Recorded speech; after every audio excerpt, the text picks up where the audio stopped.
మ్మ్. ఈరోజు మన లోతైన విశ్లేషణకు స్వాగతం. ఈరోజు మన ముందు ఒక చాలా ఆసక్తికరమైన సమాచారం ఉంది. ముఖ్యంగా కాంపిటీటివ్ ఎగ్జామ్స్ అంటే ఈ పోటీ పరీక్షల కోసం రైంబోళ్లు కష్టపడుతున్న తెలుగు మీడియం విద్యార్థులకు ఇదొక బ్రహ్మాస్త్రం లాంటి టాపిక్. అవును, ఖచ్చితంగా. అదే యాక్టివ్ వాయిస్ మరియు ప్యాసివ్ వాయిస్. మన దగ్గర ఉన్న ఆర్టికల్స్, నోట్స్, అలాగే వివిధ గ్రామర్ పుస్తకాల సారాంశమంతా తీసి ఈరోజు ఒక చోట పెట్టాం. కరెక్ట్. అయితే ఇక్కడ ఈ విశ్లేషణ ముఖ్య ఉద్దేశం ఏంటంటే పాత పద్ధతిలో పుస్తకాల్లో ఉన్న ఫార్ములాలను లేక ఆ టెన్సెస్ నియమాలను గుడ్డిగా బట్టి పట్టడం కాదు. అసలు ఆ వాక్యాల వెనుక ఉన్న లాజిక్ ఏంటి అనేదే మనం డీకోడ్ చేయబోతున్నాం. ఒక వాక్యం యాక్టివ్ నుండి ప్యాసివ్కు ఎందుకు మారుతుంది అనేది. అవును, ఆ మారుతున్నప్పుడు లోపల ఏం జరుగుతుంది అనేది ముఖ్యం. సరే, దీన్ని కొంచెం వివరంగా విశ్లేషిద్దాం. కేవలం ఎగ్జామ్స్లో ఆప్షన్స్ టిక్ పెట్టడానికే కాకుండా అసలు మనం రోజువారీ మాట్లాడే భాషలో, చదివే వార్తల్లో ఈ వాయిస్ అనేది మన ఆలోచనలను ఎలా ప్రభావితం చేస్తుందో తెలుసుకోవడం చాలా అవసరం కదా. ఇక్కడ ఆకట్టుకునే విషయం ఏమిటంటే, అసలు ఈ వాయిస్ అనే పదం వాక్యం యొక్క ఫోకస్ ఎటువైపుందో డిసైడ్ చేస్తుంది. ఒక వాక్యంలో యాక్షన్ అంటే ఒక పని జరుగుతున్నప్పుడు ఆ పని చేస్తున్న కర్త ఉంటాడు. అంటే సబ్జెక్ట్ అన్నమాట. Exactly, subject. అలాగే ఆ పని వల్ల ప్రభావితమవుతున్న కర్మ కూడా ఉంటుంది. దాన్ని ఆబ్జెక్ట్ అంటాం. ఈ సబ్జెక్ట్ మరియు ఆబ్జెక్ట్లలో మనం దేనికి హీరో పాత్ర ఇస్తున్నాం, దేన్ని హైలైట్ చేస్తున్నాం అనేదే ఈ వాయిస్. ఈ చిన్న మార్పు వల్ల వాక్యం యొక్క మొత్తం టోన్ మారిపోతుంది. అంటే చిన్నప్పటి నుండి స్కూల్లో రామ కిల్డ్ రావణ అనే వాక్యం వింటూ పెరిగాం గదా. యాక్టివ్ వాయిస్ అనగానే ప్యాసివ్ వాయిస్ అనగానే ముందు గుర్తొచ్చే ఉదాహరణ ఇదే. అసలు ఈ యాక్టివ్కి ప్యాసివ్కి మధ్య ఉన్న మెయిన్ డిఫరెన్స్ ఏంటో సింపుల్గా చూద్దాం. మన సోర్సెస్ ప్రకారం వాక్యంలో పనిచేసే వ్యక్తి అంటే డూయర్ ఆఫ్ ది యాక్షన్. అవును, ఆ డూయర్ ఫ్రంట్ సీట్లో ఉంటే, అంటే వాక్యం మొదట్లో ఉంటే అది యాక్టివ్ వాయిస్. రాముడు రావణుని చంపాడు. ఇక్కడ యాక్షన్ చేసింది రాముడు కాబట్టి రాముడు సబ్జెక్ట్. ఆయన వాక్యం స్టార్టింగ్లో ఉన్నాడు కాబట్టి ఇది యాక్టివ్ వాయిస్. అలాగే షీ రైట్స్ ఎ లెటర్ లేదా దే ఆర్ ప్లేయింగ్ క్రికెట్ లాంటివి కూడా, ఆమె ఒక లేఖ రాస్తోంది, వాళ్లు క్రికెట్ ఆడుతున్నారు, ఇవన్నీ యాక్టివ్ వాయిస్ కిందకే వస్తాయి. ఇక్కడ పనిచేసేవాళ్లే మెయిన్గా ఉంటారు. మరి దాన్ని ప్యాసివ్ వాయిస్ కోణంలో చూస్తే ఎలా ఉంటుంది? ప్యాసివ్ వాయిస్లో ఏమవుతుందంటే, వాక్యంలో పనికి గురైనవారు లేదా ఆ పనిని రిసీవ్ చేసుకుంటున్న వస్తువు వాక్యం మొదట్లో ఉంటుంది. ఆ రిసీవర్ ఆఫ్ ది యాక్షన్ మీద మొత్తం ఫోకస్ ఉంటే అది ప్యాసివ్ వాయిస్. అదే రామాయణం ఉదాహరణ తీసుకుంటే, Raman was killed by Rama అని వస్తుంది కదా. అవును, రావణుడు రాముడి చేత చంపబడ్డాడు. ఇక్కడ చనిపోయిందెవరు అనేదానికి ప్రాధాన్యత ఇస్తున్నాం కాబట్టి రాముడు వాక్యం మొదట్లోకొచ్చాడు. అంటే a letter is written by her లేక cricket is being played by them లాంటివన్నమాట. ఇక్కడ ఫోకస్ అంతా ఆ లేఖ మీద, ఆ క్రికెట్ మీదుందనమాట. నిజమే. ఇది అచ్చం ఒక సినిమా షూటింగ్లో డైరెక్టర్ కెమెరా యాంగిల్ మార్చినట్లుగా ఉంటుంది. జరిగిన సీన్ ఒకటే కాని ఒకసారి హీరో ముఖం మీద కెమెరా పెడుతున్నాం, ఇంకోసారి విలన్ ముఖం మీద కెమెరా పెడుతున్నాం. వావ్, భలే చెప్పారు. సో దేన్ని ఎప్పుడు ఉపయోగించాలి అనేది ఇక్కడ అసలైన పాయింట్. ఎందుకంటే మనం రోజంతా నేను అన్నం తింటున్నాను అంటాం గాని అన్నం నా చేత తినబడుతోంది అని ఎవరూ మాట్లాడరు కదా. ఖచ్చితంగా మాట్లాడరు. యాక్టివ్ వాయిస్ అనేది మనం డైలీ లైఫ్లో చాలా సూటిగా, స్పష్టంగా మాట్లాడటానికి వాడతాం. ఉదాహరణకు, వాట్ ఆర్ యూ డూయింగ్ లేదా we will win the match లాంటివి. మరి ప్యాసివ్ వాయిస్ను ఎప్పుడు వాడాలి? అసలు దీని అవసరమేంటి? ప్యాసివ్ వాయిస్ అనేది కొన్ని ప్రత్యేకమైన సందర్భాల కోసం పుట్టింది. ముఖ్యంగా పనిచేసిన వ్యక్తి ఎవరో మనకు తెలియనప్పుడు లేదా అది అంత ముఖ్యం కానప్పుడు వాడతాం. ఉదాహరణకు, ద కార్ వాజ్ సర్వీస్డ్ అంటాం. అంటే కారు సర్వీసింగ్ చెయ్యబడింది అని. మెకానిక్ పేరు రాజు, నా రామోనా అనేది మనకు అనవసరం. కారు బాగుపడిందా లేదా అన్నదే పాయింట్. క్యారెక్ట్. అలాగే మై కార్ వాజ్ స్టోలెన్ అంటాం. నా కారు దొంగిలించబడింది. ఇక్కడ దొంగ ఎవరో తెలిస్తే డైరెక్ట్గా వాడి పేరు చెప్తాం. తెలీదు కాబట్టే ప్యాసివ్ వాయిస్ వాడతాం. ఇంకొకటి, అధికారిక లేదా శాస్త్రీయ రచనలలో ప్యాసివ్ వాయిస్ వాడటం వల్ల ఒక ప్రొఫెషనల్ టోన్ వస్తుంది కదా. ప్రయోగశాలలో ఐ కండక్టెడ్ ది ఎక్స్పెరిమెంట్ అని సైంటిస్టులు రాయరు, ద ఎక్స్పెరిమెంట్ వాజ్ కండక్టెడ్ అనే రాస్తారు. అవును, అదొక పద్ధతి. ఆబ్జెక్టివ్గా ఉండటానికి అలా రాస్తారు. ఇది వింటుంటే నాకింకో ఇంట్రెస్టింగ్ పాయింట్ తట్టింది. తప్పు చేసినప్పుడు ఎవరిని డైరెక్ట్గా పాయింట్అవుట్ చేయకుండా ఉండటానికి కూడా దీన్ని వాడొచ్చు కదా. నువ్వు తప్పు చేశావనకుండా ఒక తప్పు జరిగింది అని చాలా పొలైట్గా డిప్లొమాటిక్గా ఎస్కేప్ అవడానికి కూడా ఈ ప్యాసివ్ వాయిస్ భలే ఉపయోగపడుతోంది. అవును, ఆ సైకాలజీ గురించే మనం అర్థం చేసుకోవాలి. సరే, ఇప్పుడు కాంపిటేటివ్ ఎగ్జామ్స్ పాయింట్ ఆఫ్ వ్యూలోకొద్దాం. ఈ వాక్యాలను యాక్టివ్ నుండి ప్యాసివ్కి మార్చడానికి ఒక నిర్దిష్టమైన పద్ధతి ఉంది. ఒక ఫార్ములా లాగా అనమాట. అవును, దీన్ని ఒక పజిల్ సాల్వ్ చేస్తున్నట్లుగా ఒక 4 స్టెప్స్ ఉన్న ప్రాసెస్ లాగా ఊహించుకుందాం. ఆ రూపాంతర నియమాలు ఏంటో విడమరిచి చూద్దాం. స్టెప్ 1 ఏంటంటే సబ్జెక్ట్ ఆబ్జెక్ట్లు తమ స్థానాలను మార్చుకుంటాయి. అంటే లాస్ట్లో ఉన్నది ఫస్ట్కి, ఫస్ట్లో ఉన్నది లాస్ట్కి వెళ్తుంది. అంటే ఇప్పుడు హీ ఈట్స్ అన్ యాపిల్ అనే వాక్యంలో చివరలో ఉన్న అన్ యాపిల్ వాక్యం స్టార్టింగ్కొచ్చేస్తుంది. అది ఫస్ట్ స్టెప్. తరువాత స్టెప్ 2, యాక్టివ్ వాయిస్లో ఉన్న సబ్జెక్ట్ అంటే ఈ ఉదాహరణలో హీ అనేది ప్యాసివ్ వాయిస్లో చివర్లోకి వెళ్ళినప్పుడు దాని ముందు ఒక బై అనే పదం యాడ్ అవుతుంది. అంటే బై హిమ్ గా మారుతుంది. ఓకే, సబ్జెక్ట్ ఆబ్జెక్ట్ మాయాయి, బై అనేది యాడ్ అయింది. మరి మూడో స్టెప్ ఏంటి? ఇది వ్యాకరణంలోనే అత్యంత కీలకమైన రూల్. ప్యాసివ్ వాయిస్ అనగానే క్రియ ఎప్పుడూ తన మూడవ రూపంలోనే ఉండాలి. దీన్నే మనం పాస్ట్ పార్టిసిపుల్ లేదా V3 అంటాం. అంటే వాక్యం ఏ కాలంలో ఏ టెన్స్లో ఉన్నా సరే మెయిన్ వర్బ్ ఎప్పుడూ V3 రూపంలోనే ఫ్రీజ్ అయిపోతుందా? అవును, ఉదాహరణకు రైట్ ఉంటే రిటర్న్ అవుతుంది, ఈట్ ఉంటే ఈటన్, ప్లే ఉంటే ప్లేడ్. వెయిట్, అంటే టెన్స్ ఏదైనా సరే క్రియ ఎప్పుడూ మూడో రూపంలోనూ ఉంటుందా? ఇది విద్యార్థులకు ఎంత పెద్ద రిలీఫ్ అంటే ఎగ్జామ్ ఆప్షన్స్లో ఒక వాక్యం ప్యాసివ్ వాయిస్లో ఉండి అక్కడ V3 కాకుండా V1, V2 లాంటివి ఉంటే కళ్ళు మూసుకొని ఆ ఆప్షన్స్ని ఎలిమినేట్ చేసేయొచ్చు. అవును, పజిల్లో 80% ఇక్కడే సాల్వ్ అయిపోయినట్లు. కానీ నాకొక చిన్న డౌటు. మెయిన్ వర్బ్ ఎప్పుడూ V3లోనే ఉండిపోతే మరి ఆ వాక్యం ప్రెజెంట్ టెన్సా, పాస్ట్ టెన్సా లేక ఫ్యూచర్ టెన్సా అని ఎలా కనిపెట్టాలి? ఆ తేడా ఎలా చూపిస్తాం? అక్కడే మన 4వ స్టెప్, అసలైన సీక్రెట్ వెపన్ బయటికొస్తుంది. అదే బీ వర్బ్. బీ వర్బ్ అంటే ఈజ్, యామ్, ఆర్ లాంటివా? ఎగ్జాక్ట్లీ. మెయిన్ వర్బ్ V3లో స్థిరపడిపోయింది కాబట్టి వాక్యం యొక్క టెన్స్ని మోసే బాధ్యత అంతా ఈ సహాయక క్రియలు అంటే బీ ఫార్మ్స్ తీసుకుంటాయి.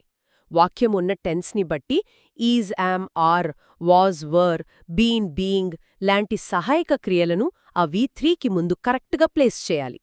ఓహో, ప్యాసివ్ వాయిస్ కన్స్ట్రక్షన్ మొత్తానికి ఈ బీ వర్బ్ ఒక బ్యాక్బోన్ లాంటిదన్నమాట. అవును, వాయిస్ మారినప్పుడు ఈ బీ వర్బ్ దాన్ని బ్యాలెన్స్ చేస్తుంది. అర్థమైంది. అంటే డైరెక్టర్ తన కెమెరాను మార్చినట్లు మనం కూడా వాక్య నిర్మాణంలో ఒక ప్యాటర్న్ని మార్చాలి. దీన్ని ఒక గేమ్లాగా ఆడదామా? ఇప్పుడు మనం డిస్కస్ చేసిన ఈ ఫార్ములాలను ప్రాక్టికల్గా అప్లై చేసి చూద్దాం. టెన్సెస్కి అనుగుణంగా ఇవి ఎలా మారుతాయో ఒకసారి టెస్ట్ చేద్దాం. తప్పకుండా. ముందుగా ప్రెజెంట్ సింపుల్తో మొదలుపెడదాం. యాక్టివ్ వాయిస్ వాక్యం హీ రైట్స్ అ లెటర్. దీన్ని మనం మాట్లాడుకున్న 4 స్టెప్స్తో ప్యాసివ్లోకి మార్చండి. Okay, let's see. First object ముందుకు రావాలి, అంటే ఏ లెటర్. క్రియ ఎప్పుడూ V3లో ఉండాలి కాబట్టి రిటన్. ఇక ఇది ప్రెజెంట్ టెన్స్ కాబట్టి దానికి తగ్గ హెల్పింగ్ వర్బ్ ఈజ్ వస్తుంది. లాస్ట్లో బై మరియు ఆ హీ కాస్త హిమ్ అవుతుంది. సో ఫైనల్ వాక్యం a letter is written by him. కరెక్టేనా? పర్ఫెక్ట్గా చెప్పారు. ఎగ్జామ్స్లో కేవలం పాజిటివ్ వాక్యాలే కాకుండా నెగటివ్ మరియు క్వశ్చన్స్ కూడా ఇస్తుంటారు కదా, దీంట్లో కన్ఫ్యూజ్ అవ్వాల్సిన పనిలేదు. లాజిక్ అంతా సేమ్. అంటే నెగటివ్ చేయాలంటే కేవలం నాట్ తగిలించడమే కదా? అవును. He does not write a letter అనేది ప్యాసివ్లో a letter is not written by him అవుతుంది. అదే ప్రశ్న అడగాలంటే does he write a letter అని ఉన్నప్పుడు ఆ సహాయక క్రియ అయిన ఈజ్ను ముందుకు తీసుకురావాలి. అంటే is a letter return by him అని మారుతుందా? అవును. పోటీ పరీక్షల్లో అభ్యర్థులను కన్ఫ్యూజ్ చేయడానికి ఆప్షన్స్లో డస్ను అలాగే ఉంచి డస్ ఎ లెటర్ రిటన్ అని ఇస్తారు. అక్కడ మనం అలర్ట్గా ఉండాలి. బీ ఫామ్ వాడటం ఇక్కడ మస్ట్. అంటే ప్యాసివ్ వాయిస్లోకి మారగానే పాత హెల్పింగ్ వర్బ్స్ అయిన డూ, డస్లు మాయమైపోయి ఆ ప్లేస్లోకి ఈజ్, యామ్, ఆర్లు వచ్చేస్తాయి. ఇది చాలా ఇంపార్టెంట్ పాయింట్, అభ్యర్థులు గుర్తుపెట్టుకోవాల్సిన విషయం. సరే, ఇప్పుడు ప్రెజెంట్ కంటిన్యూస్లోకి వెళ్దాం. పని జరుగుతూ ఉన్నప్పుడు వాక్యం ఎలా మారుతుంది? ఉదాహరణకు she is eating a mango. ఇక్కడే అసలైన లాజిక్ ఉంది. ప్యాసివ్ వాయిస్ రూల్ ప్రకారం క్రియ ఎప్పుడూ V3లోనే ఉండాలి కదా, అంటే ఈటన్. కాని యాక్టివ్ వాక్యంలో ఈటింగ్ అని ఐఎన్జీ ఫామ్ ఉంది. అంటే పని జరుగుతూ ఉంది. ఆ నిరంతర స్వభావాన్ని, ఆ కంటిన్యూటీని మనం ప్యాసివ్ వాయిస్లో ఎలా చూపించాలి? మెయిన్ వర్బ్కి ఐఎన్జీ తగిలించలేం కాబట్టి ఆ బీ వర్బ్కే తగిలించాలా? కరెక్ట్గా పట్టుకున్నారు. మెయిన్ వర్బ్కి ఐఎన్జీ ఉండదు కాబట్టి మన హెల్పింగ్ వర్బ్ అయిన బీకి ఆ ఐఎన్జీని అతికిస్తాం. అదే బీయింగ్. సో వాక్యం a mango is being eaten by హర్గా మారుతుంది. వావ్, భలే బ్యాలెన్స్ చేశారిక్కడ. V3 వల్ల పాసివ్ వాయిస్ రూల్ సాటిస్ఫై అయింది. ఆ బీయింగ్ వల్ల పని జరుగుతోంది అనే మీనింగ్ కూడా ఏమాత్రం దెబ్బతినలేదు. A mango is being eaten by her. ఒకవేళ ఎగ్జామ్లో క్వశ్చన్ ఇస్తే is she eating a mango అని అడిగితే ఆప్షన్స్లో మనం is a mango being eaten by her అనేది ఎంచుకోవాలన్నమాట. క్లియర్గా అర్థమైంది. మరి ప్రెజెంట్ పర్ఫెక్ట్ టెన్స్ పరిస్థితేంటి? ప్రెజెంట్ పర్ఫెక్ట్ టెన్స్ తీసుకుంటే పర్ఫెక్ట్ అనగానే మనకు హ్యాజ్ లేదా హ్యావ్ కనిపిస్తాయి. యాక్టివ్లో she has written a letter అనుంటుంది. ఇక్కడ ప్యాసివ్లోకి మారేటప్పుడు ఆ హ్యాజ్కి సపోర్ట్గా బీన్ అనే పదం యాడ్ అవుతుంది. అంటే a letter has been written by her అనే వస్తుందా? అవును. నెగటివ్ అయితే a letter has not been written, ప్రశ్న అయితే has a letter been written. Pattern గమనిస్తే చాలా సులభం. మరి పాస్ట్ టెన్స్ అంటే గతకాలం పరిస్థితి ఏంటి? నిన్న జరిగిన దానికి ఈ రూల్స్ అన్ని మళ్ళీ కొత్తగా నేర్చుకోవాలా? అస్సలు అవసరం లేదు. లాజిక్ అంతా ఒకటే. ప్రెజెంట్ టెన్స్లో ఈజ్, యామ్, ఆర్ వాడాం కదా, పాస్ట్ టెన్స్లో వాటికి బదులు వాజ్, వర్ వాడతాం అంతే. ఓహో, పాస్ట్ సింపుల్లో షీ రోట్ ఎ లెటర్ అనేది a letter was written by her గా మారుతుందన్నమాట. కరెక్ట్. ఇక్కడ ఎగ్జామ్స్లో వచ్చే ఒక కామన్ ట్రాప్ చెప్తాను. She did not write a letter అని ఇస్తారు. ప్యాసివ్లో ఏమవుతుంది? డిడ్ అనేది పాస్ట్ కాబట్టి దాని ప్లేస్లో వాజ్ రావాలి. So A letter was not written by her అవుతుంది. ఎగ్జాక్ట్లీ. ఎగ్జామినర్ ఆప్షన్స్లో ఏ లెటర్ డిడ్ నాట్ రిటన్ అని ఒక ఆప్షన్ ఇస్తాడు. కంగారులో చాలా మంది దానికి టిక్ పెడతారు. అదే పెద్ద పొరపాటు కదా. అవును. ఇక పాస్ కంటిన్యూయస్ కూడా సేమ్, ప్రెజెంట్ లాగే. She was eating a mango అనేది a mango was being eaten by her అవుతుంది.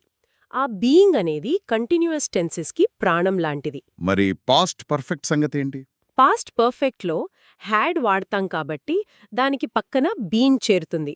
She had written a letter కాస్త a letter had been written by her. దీన్ని బట్టి చూస్తే వాయిస్ ని చేంజ్ చేయడం అనేది ఒక మ్యాథమెటిక్స్ ఫార్ములాను అప్లై చేసినంత ఖచ్చితంగా ఉంది. ప్రతి టెన్స్కి ఆ బీ వర్బ్ అనేది ఎలా మారుతుందో కనిపెట్టేస్తే చాలు. సరే, ఇప్పుడు మనం ఫ్యూచర్ టెన్స్ మరియు మోడల్ వర్బ్స్ గురించి చూద్దాం. రేపు జరగబోయే పని గురించి చెప్పినప్పుడు ఫార్ములా ఎలా మారుతుంది? ఫ్యూచర్ సింపుల్లో సాధారణంగా విల్ లేదా షాల్ ఉంటాయి కదా. ఉదాహరణకు she will write a letter. ఇది ప్యాసివ్లోకి మారినప్పుడు ఆ విల్ పక్కన ఒక బీని యాడ్ చేయాలి. A letter will be written by her. Negative వాక్యమైతే will not be written, question అయితే will a letter be written అవుతుందా? అవును, చాలా కరెక్ట్గా చెప్పారు. ఇక ఫ్యూచర్ పర్ఫెక్ట్లో she will have written a letter అని ఉంటుంది. పర్ఫెక్ట్ టెన్స్ అనగానే మనకు గుర్తురావాల్సింది బీన్ కదా. సో వాక్యం a letter will have been written by హర్గా మారుతుంది.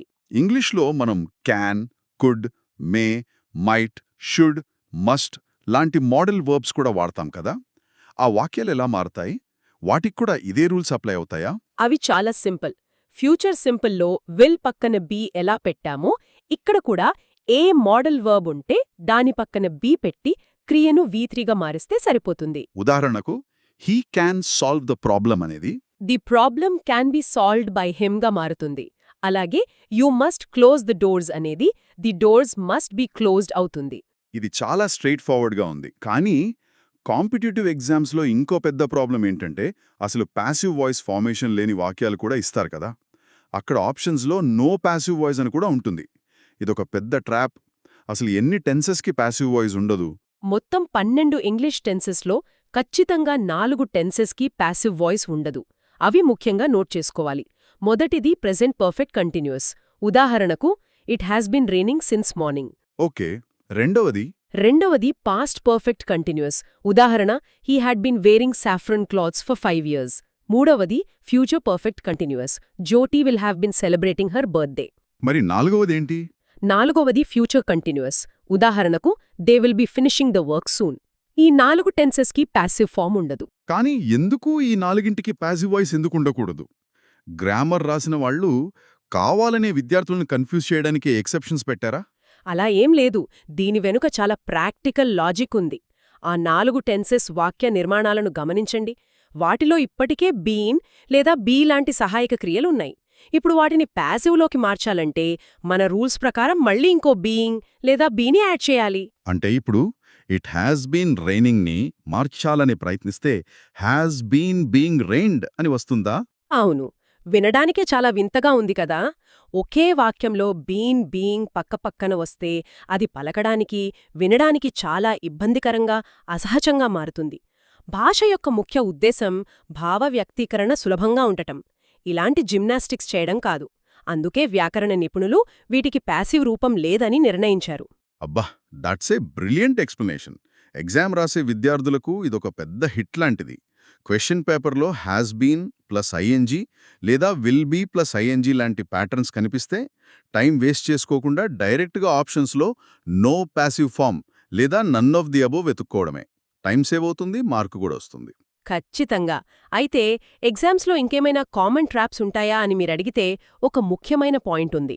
ఎగ్జామినర్స్ తరచుగా వాడే ఒక ట్రిక్ ఏంటంటే హూతో మొదలయ్యే ప్రశ్నలివ్వడం. అంటే హూ రోడ్ దిస్ బుక్ లాంటి ప్రశ్నలా? అవును. ఈ పుస్తకాన్ని ఎవరు రాశారు అనిచ్చి ప్యాసివ్లోకి మార్చమంటారు. యాక్టివ్లో సబ్జెక్ట్ హూ అయితే ప్యాసివ్లోకి వెళ్లేసరికి అది చివర్లో బై హూమ్ అని మారాలి కదా. అవును, మనం చెప్పుకున్న రూల్ ప్రకారం చివర్లోనే రావాలి. కానీ ఇంగ్లీష్ గ్రామర్లో ప్రశ్నార్థక పదాలు ఎప్పుడూ ముందుండాలి కాబట్టి ఆ బై హూమ్ అనేది వాక్యం మొదట్లోనే వస్తుంది. By whom was this book written అనేది కరెక్ట్ ఆన్సర్. ఆప్షన్స్లో కన్ఫ్యూజ్ చేయడానికి who was this book written by లేదా by whom this book was written అని కొద్దిగా ఆర్డర్ మార్చి ఇస్తారు. ఓహో, ఇక్కడ ఆ వాజ్ అనేది ఎక్కడుండాలి అనేది ముఖ్యమన్నమాట. అవును. హెల్పింగ్ వర్బ్ అయిన వాజ్ ఎప్పుడూ సబ్జెక్ట్కి ముందే ఉండాలి ప్రశ్నల్లో. సో అక్కడ ప్రశ్నార్థక వాక్యం యొక్క స్ట్రక్చర్ మిస్ అవ్వకుండా చూసుకోవాలి. అబ్బా, ఇలాంటి చిన్న చిన్న డీటెయిల్స్ దగ్గరే మార్కులు పోయేది. By whom was this book written, ఆ వాజ్ ప్లేస్మెంట్ చాలా క్రూషల్ అన్నమాట. సో ఈ విశ్లేషణను మనం క్రోడీకరిస్తే యాక్టివ్ మరియు ప్యాసివ్ వాయిస్ అనేది కేవలం పరీక్షల కోసం కొన్ని ఫార్ములాలను బట్టి పట్టడం కాదు. ఒక వాక్యంలో మనం చెప్పాలనుకున్న సమాచారంలో ఏది ముఖ్యం అని నిర్ణయించుకునే ఒక శక్తివంతమైన టూల్ ఇది. నిజమే. సబ్జెక్ట్ని హీరో చెయ్యాలా, ఆబ్జెక్ట్ని హీరో చెయ్యాలా అనే ఒక చిన్న నిర్ణయం ద్వారా మనం ఇతరులకు చేరవేసే మెసేజ్ యొక్క అర్థం ఎలా మారుతుందో ఈ డిస్కషన్ ద్వారా స్పష్టంగా అర్థమైంది. ముఖ్యంగా ఆ బీ వర్బ్ ప్లే చేసే రోల్ని గుర్తిస్తే ఏ కాంపిటేటివ్ ఎగ్జామ్లో అయినా ఆప్షన్స్ని ఈజీగా ఎలిమినేట్ చేసి సరైన జవాబును గుర్తించవచ్చు. అవును, మనం ఈరోజు గ్రామర్ రూల్స్ నేర్చుకున్నాం కానీ వీటిని నిజ జీవితంలో మన చుట్టూ ఉన్న ప్రపంచంలో ఎలా వాడుతున్నారో గమనించడం ఒక అద్భుతమైన ఎక్సర్సైజ్ అనిపిస్తుంది కదా. అవును. ఒక ముఖ్యమైన ప్రశ్న ఇక్కడే వస్తోంది. ముఖ్యంగా న్యూస్ పేపర్స్, రాజకీయ నాయకుల స్పీచెస్ విన్నప్పుడు ఈ ప్యాసివ్ వాయిస్ అనేది ఎంత తెలివిగా వాడతారో అర్థమవుతుంది. అంటే వాళ్ళు కావాలనే వాడతారంటారా? ఖచ్చితంగా. ఒక పెద్ద స్కామ్ లేదా పొరపాటు జరిగినప్పుడు బాధ్యత తీసుకోవాల్సిన వారు ఎవరు we made a massive mistake అని యాక్టివ్ వాయిస్లో చెప్పరు. దానికి బదులుగా మిస్టేక్స్ వర్ మేడ్ అని ప్యాసివ్ వాయిస్లో చెప్తారు. చూశారా ఎంత తెలివిగా మేము చేశాము అనే బాధ్యతను పరోక్షంగా దాటవేశారో? అలాగే న్యూస్ రిపోర్ట్స్లో కూడా ఇట్ ఈజ్ రిపోర్టెడ్ దట్ అంటారు తప్ప ఎవరో రిపోర్ట్ చేశారో ఎప్పుడూ చెప్పరు. నిజమే. అలా చెప్పడం ద్వారా వాళ్ళు సేఫ్ గేమ్ ఆడుతుంటారు. ఇది వింటుంటే భాషా నియమాలు కేవలం పరీక్షలకే పరిమితం కాదు అనిపిస్తోంది. సమాజాన్ని, వాస్తవాలను మనం ఎలా గ్రహిస్తామో, నాయకులు లేదా వార్తా సంస్థలు మన ఆలోచనలను ఎలా ప్రభావితం చేస్తాయో డిసైడ్ చేసేంత పవర్ ఈ గ్రామర్లో దాగి ఉందన్నమాట. అవును. ఎవరైనా న్యూస్ పేపర్ చదివేటప్పుడు లేదా టీవీలో న్యూస్ చూస్తున్నప్పుడు వాళ్ళు యాక్టివ్ వాయిస్ వాడుతున్నారా, ప్యాసివ్ వాయిస్ వాడుతున్నారా, ఎవరిని హైలైట్ చేస్తున్నారు, ఎవరిని దాచేస్తున్నారు అని గమనిస్తే ఖచ్చితంగా ఒక కొత్త కోణం కనిపిస్తుంది. ఆలోచించాల్సిన విషయమే. ఇది ఈరోజుటి మన డీప్ డైవ్ సారాంశం. మరో ఆసక్తికరమైన అంశంతో లోతైన విశ్లేషణలో మళ్ళీ కలుద్దాం. ఆదేశాలు మరియు అభ్యర్థనలు అంటే ఇంపరేటివ్ సెంటెన్సెస్ అని ఒక సెక్షన్ ఉంది. అవును. ఇది చాలా క్రూషియల్ టాపిక్. కమాండ్స్ ఇచ్చినప్పుడు ప్యాసివ్ వాయిస్ ఎలా మారుతుంది? ఉదాహరణకు ఎవరైనా గట్టిగా క్లోజ్ ది డోర్ అని ఒక ఆదేశం ఇచ్చారనుకుందాం. ఇందులో సబ్జెక్ట్ ఎవరో స్పష్టంగా లేదు కదా. అప్పుడు ఆ ఫార్ములా ఎలా పనిచేస్తుంది? పోటీ పరీక్షల్లో తరచుగా అడిగే ప్రశ్నల్లో ఇదొకటి. యాక్టివ్ వాయిస్లో ఇవి సాధారణంగా V1 ప్లస్ ఆబ్జెక్ట్ రూపంలో ఉంటాయి. మీరు చెప్పిన క్లోజ్ ది డోర్ లాగా. ఇక్కడ సబ్జెక్ట్ యు అనేది దాగి ఉంటుంది. అంటే యూ క్లోజ్ ది డోర్ అని అర్థం అన్నమాట. అవును. వీటిని ప్యాసివ్లోకి మార్చేటప్పుడు మనం ఒక కొత్త పదాన్ని పరిచయం చేయాలి. అదే లెట్. LET let. కరెక్ట్. దీని నిర్మాణం let plus object plus be plus V3గా మారిపోతుంది. కాబట్టి ఆ క్లోజ్ ది డోర్ అనేది ప్యాసివ్లో లెట్ ద డోర్ బీ క్లోజ్డ్గా మారుతుంది. Let the door be closed. చాలా సింపుల్గా ఉంది. అంటే అభ్యర్థనలు చేసినప్పుడు కూడా ఇదే రూల్ వర్తిస్తుందా? ఉదాహరణకు ప్లీజ్ స్టాప్ టాకింగ్ అని అన్నప్పుడు ఎలా మారుతుంది? కొద్దిగా మారుతుంది. ప్లీజ్ స్టాప్ టాకింగ్ అన్నప్పుడు ఆ ప్లీజ్కి బదులుగా యు ఆర్ రిక్వెస్టెడ్ టు అని వాడటం ఒక పద్ధతి. Okay. You are requested to stop talking. అవును. లేదా మన లెట్ ఫార్ములా వాడితే లెట్ టాకింగ్ బీ స్టాప్డ్ గా మారుతుంది.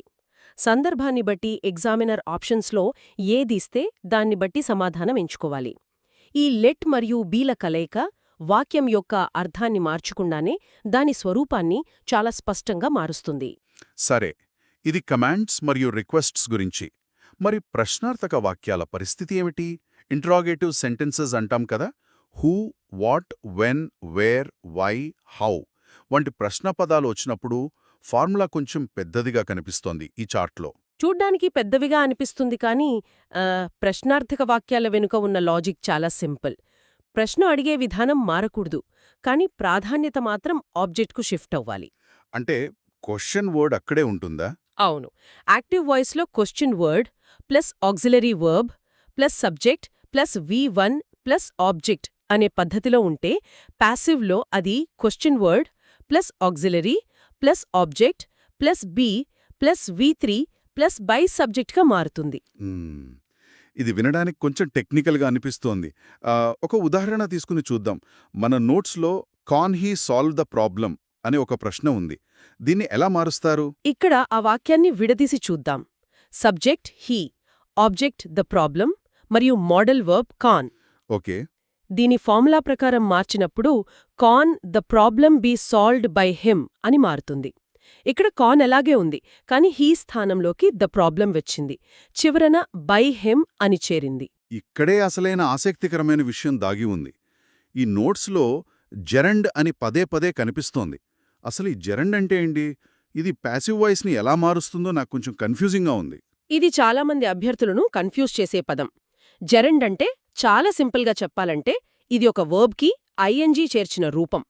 కానీ వాక్యంలో ఇదొక నామవాచకంగా అంటే నౌన్ లాగా ఉపయోగించబడుతుంది. వర్బ్కి ఐఎన్జీ ఉంటే అది కంటిన్యూస్ టెన్స్ కదా, మళ్ళీ నౌన్ ఎలా అవుతుంది? అక్కడే ఉంది ట్రిక్.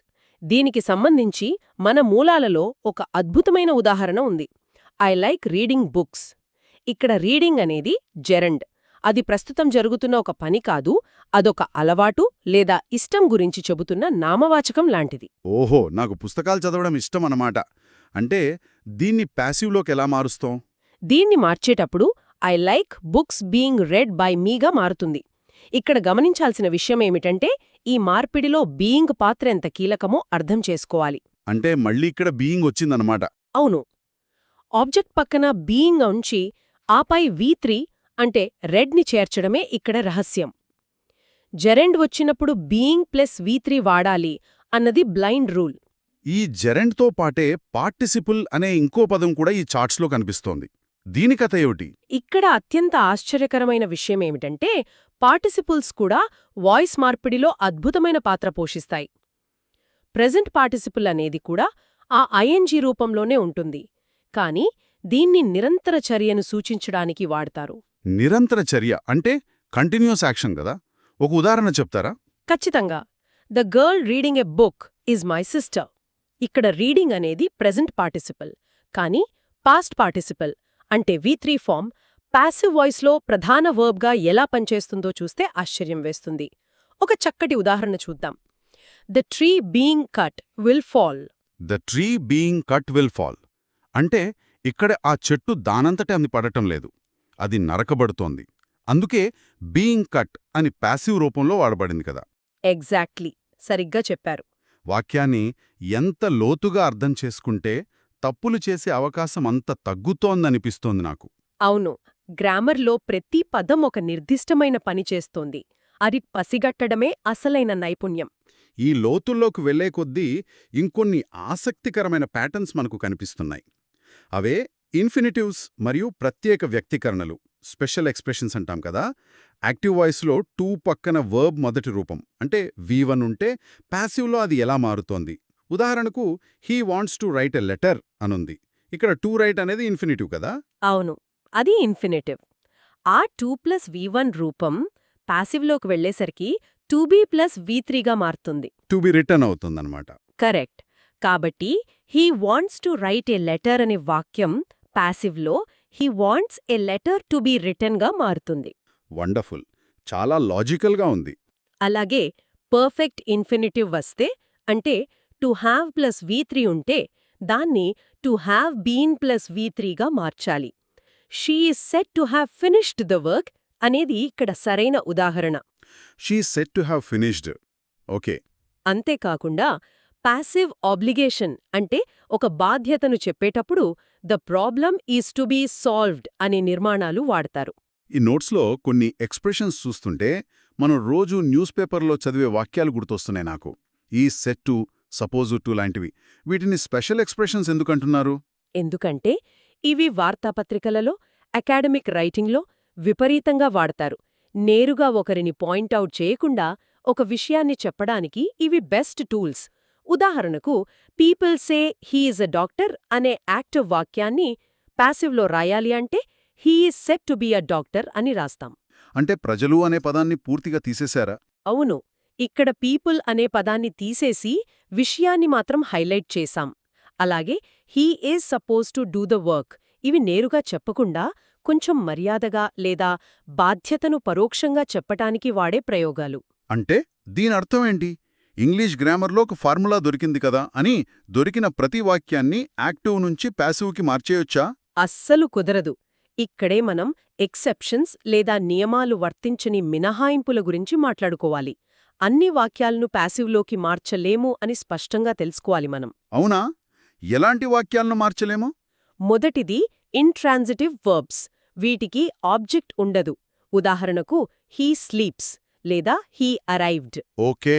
అతడు నిద్రపోతున్నాడు, ఎవరిమీద ఆ పని జరిగిందనేది లేదు కాబట్టి ఆబ్జెక్ట్ లేదు. కరెక్ట్. ఆబ్జెక్ట్ లేనప్పుడు పాసివ్ వాయిస్ ఉండదు. రెండవది రిఫ్లెక్సివ్ వర్బ్స్. ఒక వ్యక్తి తన మీద తానే ఒక పని చేసుకున్నప్పుడు, ఉదాహరణకు షీ హర్ట్ హర్ సెల్ఫ్, వీటి కూడా పాసివ్ వాయిస్ ఉండదు. అంటే తనను తానే గాయపరుచుకుంది కాబట్టి ఇది ప్యాసివ్లోకి రాదు అనమాట. ఈ మినహాయింపుల గురించి చదువుతున్నప్పుడు నాకు ఇంకో ఆసక్తికరమైన పాయింట్ తగిలింది. అదే బై ఒమిటెడ్ రూల్. అంటే వాక్యం చివర బైని పూర్తిగా తీసివేయడం. ఫార్ములాలో ఖచ్చితంగా బై ఉండాలి అన్నాం కదా ఇందాక, మరిక్కడెందుకు తీసేస్తున్నారు? కర్త ఎవరో తెలియనప్పుడు లేదా కర్త ఎవరో చెప్పడం ముఖ్యం కానప్పుడు ఈ బైని వాడరు. ఎగ్జామినర్స్ అభ్యర్థులను బోల్తా కొట్టించేది ఇక్కడే సుమా. మన నోట్స్లో ఇచ్చిన ఉదాహరణ చూడండి. The streets are swept everyday. రోజూ వీధులు శుభ్రం చేయబడతాయి. అవును, ఎవరో ఒకరు శుభ్రం చేస్తారు. అది మున్సిపాలిటీ వాళ్లు కావచ్చు, ఇంకెవరైనా కావచ్చు. కాని ఇక్కడ ప్రధానమైన విషయం వీధులు శుభ్రం అవ్వడం. ఎస్. ఎస్ఎస్సీ లేదా బ్యాంకింగ్ పరీక్షల్లో ఈ ప్రశ్న ఇచ్చి 4 ఆప్షన్లలో ఒక option the streets are swept everyday by someone అనిస్తాడు. ఫార్ములా బట్టి పట్టిన వాళ్ళు వెంటనే ఆ ఆప్షన్ టిక్ పెడతారు కదా. ఖచ్చితంగా. కాని అది తప్పు. కర్త ముఖ్యం కానప్పుడు బై సమ్వన్ అని వాడకూడదు. భలే చెప్పారు. అలాగే పొసెసివ్ ప్రొనౌన్స్ వాడేటప్పుడు కూడా ఇదే నియమం వర్తిస్తుందని నోట్స్లో ఉంది. My car was stolen. అంతేకాని my car was stolen by a thief లేదా బై సమ్వన్ అని రాయకూడదు అనుంది. అవును, దొంగిలించేది దొంగే కాబట్టి మళ్లీ ప్రత్యేకంగా చెప్పాల్సిన అవసరం లేదు కదా. ఖచ్చితంగా. ఇలాంటి చిన్న చిన్న మినహాయింపులే కాంపిటేటివ్ ఎగ్జామ్స్లో ర్యాంకును డిసైడ్ చేస్తాయనుకుంటా. కాబట్టి వీటిపై పట్టు సాధించడం చాలా ముఖ్యం. ఇంతవరకు మనం రూల్స్, మినహాయింపులు అన్నీ తెలుసుకున్నాం. ఇప్పుడు పరీక్షలు రాసేవారికి అత్యంత ఉపయోగపడే 6 గోల్డెన్ టిప్స్ గురించి షిపన్ దాస్ గారి పుస్తకంలో ఇచ్చారు. ఈ 6 టిప్స్ని మనం ఒకటొకటిగా విశ్లేషిద్దాం. తప్పకుండా. మొదటిది టెన్స్ను గుర్తించడం అనుంది. ఇది ఎందుకంత కీలకం? ఎందుకంటే వాక్యం ఏ కాలంలో ఉందో తెలుసుకోవడమే సగం విజయం. యాక్టివ్ వాక్యం పాస్ట్ టెన్స్లో ఉంటే పాసివ్ ఆప్షన్లో ప్రెజెంట్ టెన్స్ యాక్సిలరీ వర్బ్ ఉన్న ఆప్షన్స్ని కళ్ళు మూసుకుని ఎలిమినేట్ చేసేయవచ్చు. తద్వారా మనకి ఎంతో సమయం ఆదా అవుతుంది. గీట్. ఇక రెండవ టిప్ ఆక్సిలరీ వర్బ్స్ని వెతకడం. ఇందాక మనం అనుకున్నట్లు ఈజ్, యామ్, ఆర్, వాజ్, వర్ లాంటివి పసిగట్టడం అన్నమాట. మరి మూడవది మోడల్స్ చెక్ చేయడమనుంది. ఇదెలా ఉపయోగపడుతుంది? కాన్, కుడ్, విల్, వుడ్ లాంటి మోడల్స్ వచ్చినప్పుడు ప్యాసివ్లో వాటి పక్కన ఖచ్చితంగా బీ అనేది వస్తుంది కదా. ఉదాహరణకు కాన్ ఉంటే ప్యాసివ్లో కాన్ బీ అవుతుంది. ఆప్షన్స్లో ఎక్కడ ఈ ప్యాటర్న్ మిస్ అయిందో చూసి దాన్ని కొట్టివేయవచ్చు. నాలుగవది బీ వర్బ్ ప్యాటర్న్ గుర్తుంచుకోవడం. అంటే ఎక్కడ బీయింగ్ రావాలి, ఎక్కడ బీన్ రావాలి అనేది కదా. అవును, కంటిన్యూయస్ టెన్స్ ఉంటే బీయింగ్ రావాలి, పర్ఫెక్ట్ టెన్స్ ఉంటే బీన్ రావాలి. ఈ యొక్క లాజిక్ మైండ్లో ఫిక్స్ చేసుకుంటే చాలా ప్రశ్నలు ఈజీగా సాల్వ్ చేసేయచ్చు. ఇక 5వ మరియు 6వ టిప్స్: పాత ప్రశ్నాపత్రాలతో ప్రాక్టీస్ చేయడం మరియు సమయ నిర్వహణ, అంటే టైం మేనేజ్మెంట్. దీన్ని మనం విస్తృత కోణంలో చూసినట్లయితే ఈ రూల్స్ అన్నీ కేవలం ఒక్కసారి వినేసి వదిలేసేవి కావు. పదే పదే పాత ప్రశ్నాపత్రాలను ప్రాక్టీస్ చేయడం ద్వారానే మెదడు ఈ నియమాలకు అలవాటు పడుతుంది. అప్పుడు ఎగ్జామ్లో సెకండ్లలో ఆన్సర్ పెట్టొచ్చు అంటారు. ఖచ్చితంగా. అప్పుడు పరీక్షా హాల్లో వాక్యం చూడగానే సెకండ్ల వ్యవధిలో సరైన సమాధానం తట్టి సమయం ఎంతో కలిసొస్తుంది. ఆ మిగిలిన సమయాన్ని ఇంకో కష్టమైన మ్యాథ్స్ ప్రశ్నపై వెచ్చించవచ్చు. అందుకే మన మూలాల్లో ముగింపుగా ఒక అద్భుతమైన స్ఫూర్తిదాయక వాక్యమిచ్చారు: కష్టపడేవారికే విజయం చేరుతుంది అని. ఈ వాక్యం ప్రతి క్షణం గుర్తుంచుకోవాలి. చాలా చక్కగా చెప్పారు. ఈరోజు చర్చలో మనమొక అద్భుతమైన ప్రయాణం చేశాం. బేసిక్ సబ్జెక్ట్ మరియు ఆబ్జెక్ట్ మార్పిడితో మొదలుపెట్టి టెన్సెస్ ద్వారా కెమెరా ఫోకస్ ఎలా మారుతుందో చూశాం.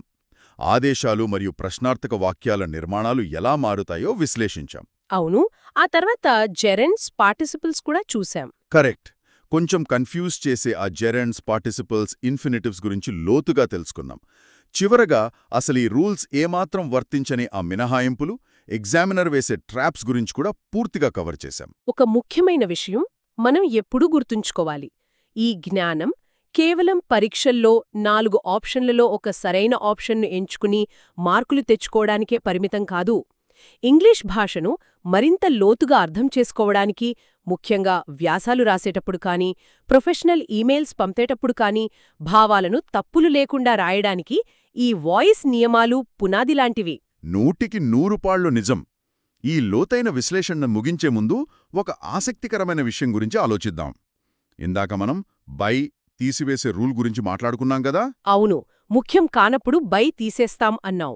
అయితే రాజకీయ నాయకులు లేదా న్యూస్ మీడియా సంస్థలు కొన్నిసార్లు తమ బాధ్యతను తప్పించుకోవడానికి యాక్టివ్ వాయిస్కు బదులు ఉద్దేశపూర్వకంగా ప్యాసివ్ వాయిస్ ఎలా వాడతారో గమనించడం చాలా ఆసక్తికరంగా ఉంటుంది. ఓ, అంటే రెస్పాన్సిబిలిటీ తీసుకోకుండా అనమాట. అవును.